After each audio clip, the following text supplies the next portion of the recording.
ينتمي.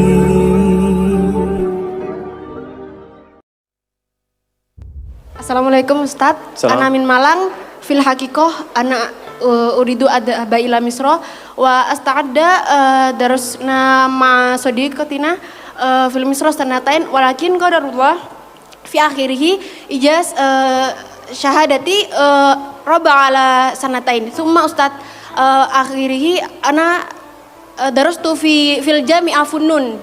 Summa sami'tu qala sadiqi ya Ustadz hadani shalah as-soal yakni limada jika sholat bisa merubah kehidupan seseorang, lantas mengapa? Mohon maaf ibu-ibu, ini pertanyaan teman-teman saya, lantas kenapa seorang mungkin marbot atau takmirul masjid la ghaniyun ya Ustadz? Hada sya'urtu bil huzn wa hada soal yubtiluni bakam tulisannya kadalik wa ana mutawatir la astati ajibu hada soal kadalik Ustaz. Alhamdulillah. طيب بعد من كنا تريدنا أن تسألنا باللغة العربية فلا بأس. Syukran Ustaz. عفوا. So you can ask me with any languages that you want to speak. If you want to ask with English, okay, inshallah. Even in Arabic, inshallah, I will answer. Even in Japanese, watashi wa Indonesian wa desu. Even in France, bonjour, comment ça va? Ça va bien. Even in Tagalog, kumusta ka mabuti? Even in Bangladeshi, kamu naso baluashi. Ini beliau tanya, singkatnya begini. Ya, saya senang belajar bahasa. Jadi saya kalau mau dakwah ke negara itu tertentu, saya pelajari bahasanya. Jadi saya mau ke Jepang, saya belajar bahasa Jepang.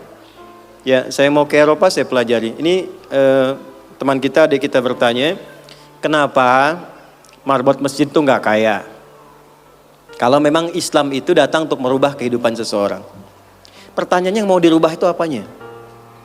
Karena mindset seseorang berpikir, kalau berubah itu selalu penampilan materi.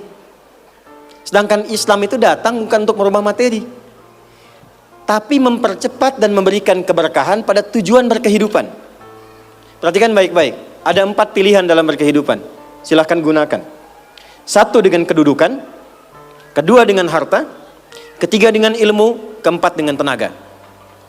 Dan itu ada babnya. Kalau Anda ingin dengan kedudukan, jangan tanggung yang paling tinggi. Cita-cita diplomat jadi menlu sekalian. Cita-cita di birokrasi jadi presiden sekalian. Ya, jangan tanggung, jadi yang paling tinggi. Nanti ada babnya, ada fikihnya. Ya, namanya Kitabul Imarah namanya. Kitab ke-33 di Sahih Muslim. Ada 54 topik.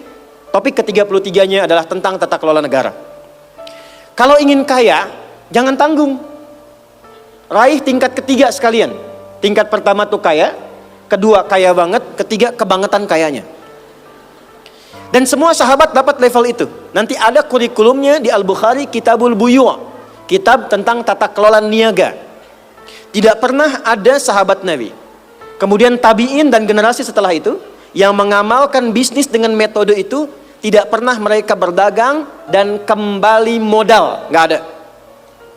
Mereka selalu kembali untung. Nggak ada dagang kembali modal, kembali untung. Abdurrahman bin Auf, Utsman bin Affan. Yang pertama tadi Amr bin As, Umar bin Khattab dan sebagainya. 3, ilmu. Ilmu jangan tanggung, jadi pakar di bidangnya. Utsman lihat, oke, yang di birokrasi Amr, saya di harta. Tapi Ali melihat, Utsman sudah ngambil harta. Amr sudah ngambil kedudukan, saya pilih ilmu, passion saya di ilmu. Maka yang diperdalam ngaji. Abu Hurairah ikut, Salman ikut. Jadi kebanggaannya itu bukan ketika kaya, tapi ketika dia punya ilmu yang bertambah. Dan itu yang dia bawa bekalnya menghadap Allah. Kemudian yang paling menarik, ilmu sudah diambil oleh Ali bin Abi Thalib, Abu Hurairah. Harta diambil passionnya oleh Utsman. Kedudukan diambil oleh siapa? Umar bin Khattab. Ya, kemudian Amr bin As. Maka Bilal melihat, dari 4 ini tinggal 1, tenaga. Maka beliau dedikasikan hidupnya untuk mencari ridha Allah yang merubah hidupnya dengan tenaganya. Dengan tenaganya, maka yang dipakai azan. Allahu Akbar, Allahu Akbar. Selesai azan, Nabi langsung komen. Bilal langsung like, sahabat langsung share. Dan kita subscribe sekarang. Apa komen Nabi? Aku dengar suara terumpah kaki Bilal di surga. Bilal ketika mendengar itu, adzan aja udah komen saya ke surga. Ngapain lagi saya kerja harta seperti Utsman? Secukupnya yang ada, yang penting saya jaga, meninggal masuk surga. Itu fikihnya. Maka dari sini muncul fikih marbot.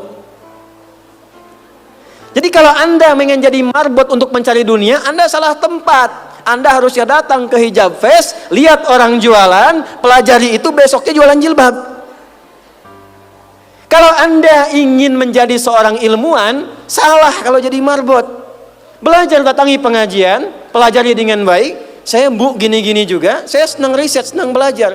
Kalau saya sedang kosong, artinya tidak mengajar, saya ajak keluarga ke toko buku. Saya sampai sekarang masih belajar fisika Bu. Kimia saya belajar. Saya masih ngitung proton, elektron, ini kemana, ini senyawa, ini unsur, ini apa. Ya, besi misalnya rumusnya verum, F besar, E kecil. Atomnya itu nomornya 26, ada isotop 55, 56, 57, 59. Yang paling stabil itu isotop 57, surah 57 ayat 25 sampai 26, surah besi kan? Gitu. Saya sampai riset. Energi potensial, EP sama dengan M dikalikan G dikalikan dengan H. Kalau potensi kita bagus jadi kinetik, setengah M dikalikan V kuadrat. Gabungkan EP kemudian dengan EK menjadi energi mekanik, dipakai kemana aja. Karena passion saya di pengetahuan. Jadi kalau ditanya saya nyambung. Saya cuma gak bisa main lato-lato aja. Orang tanya saya hukum musik, saya gak semudah lisan mengatakan halal, haram, tidak. Saya riset Bu, sampai ke notasinya. Apa jenis musik, apa karakternya, dari syair sampai ke sekarang, sampai ke notasi. Itu saya pelajari. CDF, GABC, GFIS, DFIS, G, DFIS, G, ABCIS, D, ABCIS, D, FIS, A, FIS, GIS A, BCIS, DIS E, BCIS, DIS F, FIS, GIS AIS B, FIS, GIS AIS B, CIS, DIS AIS FIS, CIS, AIS FIS, GIS AIS BIS, CIS. Apakah saya bisa main musik? Tidak. Saya nggak terlalu suka. Main piano nggak bisa, gitar nggak bisa, karena gelombang kami di Quran beda. Tapi untuk memberikan hukum saya riset. Saya tahu ini lagunya fulan, fulana. Kita bisa berikan hukum. Ya. Kalau kita tahu passion kita bisa milih pertahankan untuk pulang, jadikan itu sebagai istiqomah jalan pulang kita. Jadi kalau Anda pengen sukses, ukurannya duniawi, jangan jadi marbot. Nanti kotak infak hilang semua. Marbot itu pilihan, fikih sanadnya ke Bilal. Saya punya murid-murid yang belajar khusus tingkatan S1 sampai S3. Kami berikan beasiswa, nanti sebentar lagi dibuka untuk yang perempuan. Itu yang ngajarnya semua pakai sanad. Jadi azan aja ada sanadnya sampai ke Nabi. Semua hadis pakai sanadnya. Jadi itu jawabannya. Untuk menjadi marbot, perubahan yang dihadirkan dalam Islam, tinjauannya tidak selalu materi. Maka apa yang dipilih itu? Kalau sudah dipilih, maka jaga konsisten sampai pulang. Nanti menjaga konsisten itu babnya 9 lagi tingkatannya. Untuk konsisten. Konsis 1, konsis 2, konsis 3, konsis 4, sampai konsis